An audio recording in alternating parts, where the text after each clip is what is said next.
Forsaken is the afterlife where the survivors must stay alive while being hunted. Once the timer ends, the survivors get a quick break and then must do this over and over again. Today, we're going to look at these hunters, aka the killers in this game, to see if they're actually all that evil, or they have just been wronged and now only want revenge. First up, Cool Kid. So Cool Kid is actually based on the real-life Cool Kid exploiter group, in which they would hack many Roblox games like work at a pizza place. But in the world of Forsaken, Cool Kid is just one person, a person with a dark history. Yet, so Cool Kid's description reads, an adopted son from a single father with a childlike curiosity, but with the strength of a monster. Yeah, if you didn't know, Cool Kid is actually 10 years old. He appears as a red, flesh-like humanoid that can kill fast and traverse fast. He is known for his associations with a vandalization group called Team Cool Kid. Yet, so Cool Kid's history starts off with him being adopted by 007 and 7 after Cool Kid was left on his doorstep due to having a skin condition. Yeah, if you didn't know, 007 and 7 would actually give up his life of crime to try and be a good father to Cool Kid, but that wouldn't last very long because Cool Kid would eventually find 007 and 7's old hacking devices and use them to cause havoc. A lot of the times, he would cause a lot of damage to Builder Brothers Pizza, which is a reference to Cool Kid in real life always hacking work at a pizza place. Yeah, you can even see in the background Elliot being distressed over there. Yeah, because of all the damage done to the pizza place, Cool Kid and 7 and 7 would eventually get blacklisted from the building. But not only that, at some point Cool Kid would go missing, with 7 and 7 trying to find him. Unfortunately though, he didn't succeed, and eventually 7 and 7 would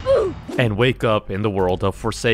But there, also in the world, was Cool Kid. We're unsure as to how he got here as of now. We do know that the world of Forsaken is some sort of purgatory, aka the afterlife that's run by the mysterious Spectre. Another thing about Cool Kid is that he's actually only 10 years old and is unaware of all his actions. Yeah, he thinks when he defeats people that they're just sleeping or are tired from playing. Cool Kid also has a unique animation with 7 and 7 where when he kills him, he gently places him down instead of the usual animation where he just tosses them. Cool Kid also has a unique voice line with the survivor Elliot, in which when he defeats him, he says this.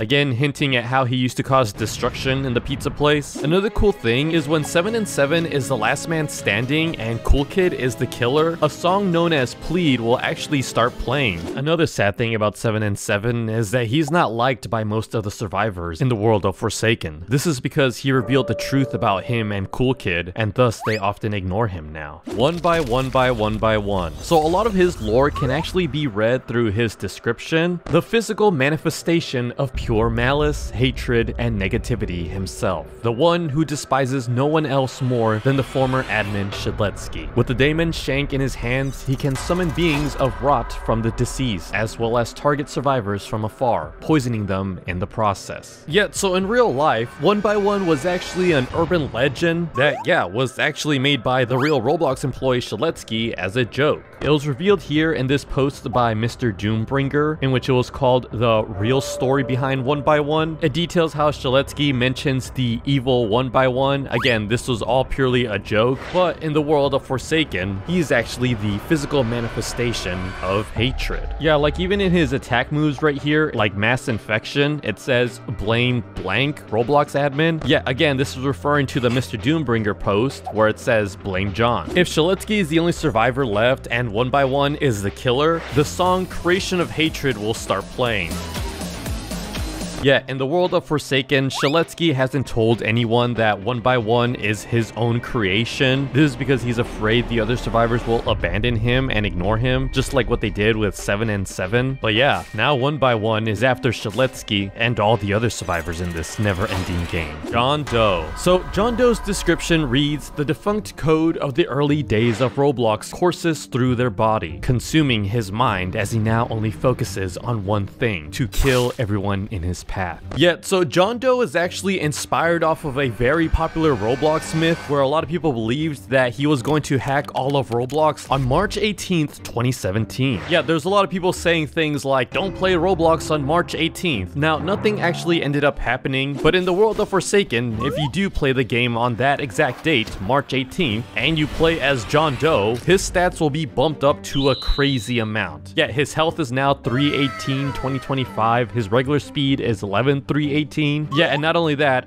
John Doe now looks like this monstrosity over here with the text saying, dude, I told you not to play on March 18th. Now, again, in the world of Forsaken, John Doe is actually a real person. Yeah, he's actually married to Jane Doe, but then something happened where a defunct code would end up corrupting John Doe into this weird creature. He now doesn't recognize anybody, like not even Jane Doe. He still has feelings towards her, but the Spectre made sure to block away those feelings. A fun fact though is that giant arm that John Doe has, he doesn't even use it because of how heavy and inconvenient it is. Another fun fact is that Cool Kid is actually scared of John Doe.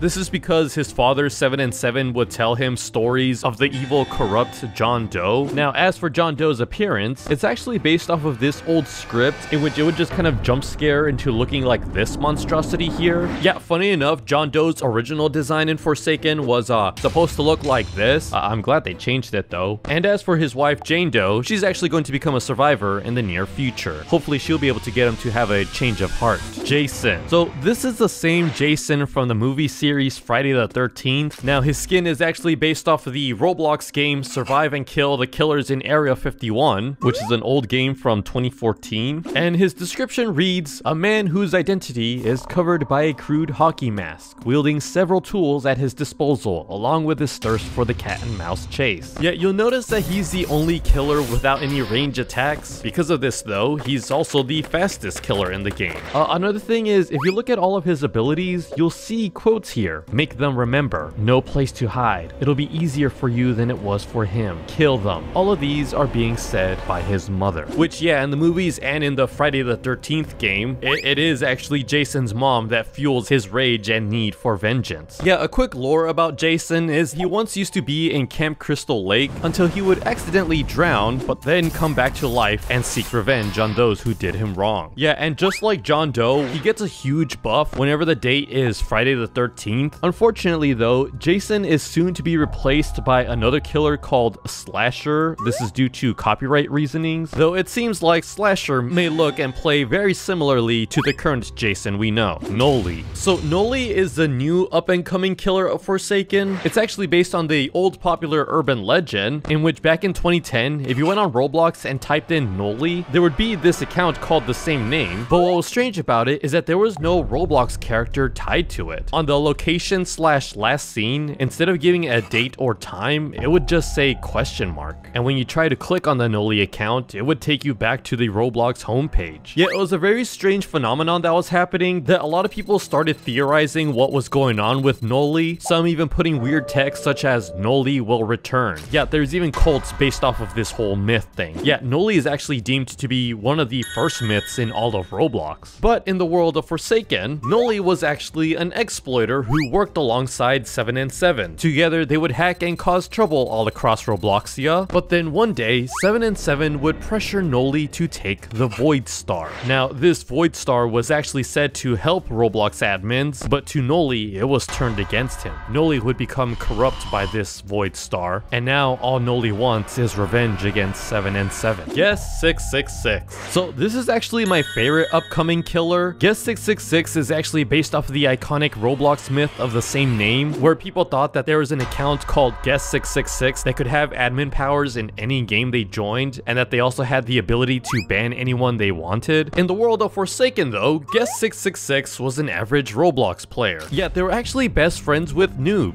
but unfortunately though, something would happen that would tear them apart from each other. Yeah, it was actually revealed that something extremely bad would happen that would just completely end their friendship. NOOB would actually try to apologize to Guest 666. You can actually find his letter here. It reads, "Hey Guest, it's been a while. I have no idea if this will ever get to you, but hopefully it does. Can we somehow meet again? I regret so many things, and recent events have made me realize some things about myself." And then there's a lot of blocked out text here. "Why you disappeared? I was the one who hurt you. The rest of the letter is unreadable. It's blotted out. Yeah, so unfortunately, this letter would never actually make it to Guest 666, because unbeknownst to Noob, Guest 666 would get banned by Builderman. The Spectre would then forsaken Guest 666 and transform him into this monstrosity. Yet his original form is more so supposed to look like this. Despite all this though, Guest 666 does regret everything that happened between him and Noob, but unfortunately Noob doesn't know what happened to him and thinks that they abandoned him. It's why Noob is often looking sad or distressed. Some facts about Guest 666 is that he's actually jealous of Guest 1337, often thinking to himself, why can't I be like you? And then when Guest 666 sees Noob in the world of Forsaken, he says, that can't be them, my best friend? Azure. So Azure is another upcoming killer with another very tragic backstory. Yeah, they were part of a cult that worships the Spawn, which is the belief in the ability to respawn or resurrect through it. But someone else that was also in this cult was Two Time. Yeah, the two of them would actually be best friends, but then something would end up happening. Something very tragic. See, Two Time would become very obsessed with the Spawn, often thinking that they were hearing voices, and it got to a point that one day, Two Time took Azure to an isolated area and betrayed them. Yeah, Two Time would end up losing their mind, clearly devoted to the Spawn, and they thought that sacrificing Azure would allow them to resurrect. And when Two Time did eventually wake up in the world of Forsaken, they technically did resurrect, and this does play with Two Time's mind. Azure would also wake up in the world of Forsaken, but this time as a monster filled with hatred towards Two Time. But at the same time, he also misses the good times he had with them. An interesting fact about Azure is that he likes to study plants, with his favorite flower being a nightshade, which funny enough, this flower actually represents danger and betrayal. This same flower, aka the nightshade, can actually be found in the milestone skin for Two Time. Another thing is, before they were stuck in the world of Forsaken, Two Time and Azure were actually confirmed to be a couple. And then another thing about Azure is that he was actually banned from his local Burger King for attacking one of the employees because they ran out of mozzarella fries. Doombringer. So Doombringer is another upcoming killer with an interesting backstory. Yeah, he's actually based on the real life Mr. Doombringer, who's been a Roblox employee since 2013, but in the world of Forsaken, Doombringer is a former super moderator for Roblox that has since fallen from grace and turned to the dark side. Yet in the lore, Doombringer would view the other Roblox employees like Builderman and Shaletsky as corrupt and too merciful on punishments towards hackers and rule breakers, and thus Doombringer took it upon himself to punish others. Yet he would become delusional on his beliefs as they began to corrupt them. Now in the world of Forsaken, with the influence of the Spectre, he sees himself as true justice. He now works with a mysterious figure only known as Darkheart. This mysterious person is actually the one that created the Void Star. Yet there's a lot more upcoming killers as well as some more lore hidden within their skin, so if you want to look more into it, let me know in the comments down below. Don't forget to subscribe. Goodbye!